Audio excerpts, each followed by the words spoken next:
The two places that were hit by tornadoes again this weekend were places that were significant to the forced removal of natives, okay? Tulsa, Oklahoma, that's where we found out a few years ago. Almost the whole state of Oklahoma is actually still Indian territory. Like, they never formally did anything to take it away from the Indians. They just plopped a state on top of it.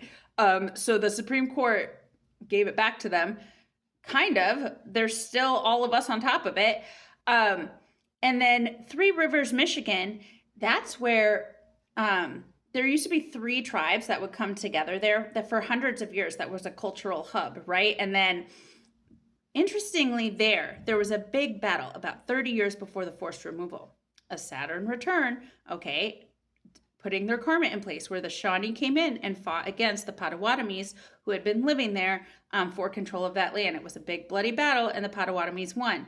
That had been their home for hundreds of years. The Shawnees came in because they had been like forced out of their land because of the white settlers.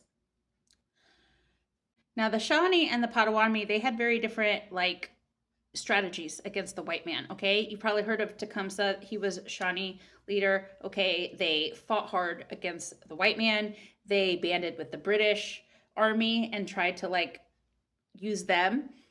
The Potawatomis, they made treaties. They tried to make friends with the white man, okay? And they made treaty after treaty after treaty where they'd be like, okay, well, you can have a little more of my land. You can settle there. You know, we don't need all this, until they had one little tiny piece, and they were also forced onto the Trail of Tears. Now, if all the native tribes had come together, they would have been able to defeat the white man, but they had all these decades old beef. They had different things going on. They all had like totally different cultures and whatever. They weren't about it.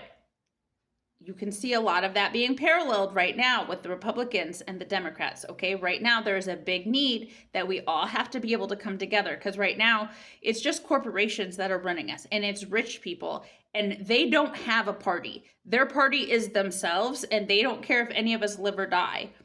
And they would rather that a lot of us did die so that they don't have to pay for us anymore. So we don't bother their little plans, right? So like, we have to be able to come together and put aside our decades old beef and say, you know what, like, we can deal with our differences later. Right now, we need to get these insane, fucking crazy rich people out of power. Will we be able to do that? That's the lesson that we have to learn from the natives.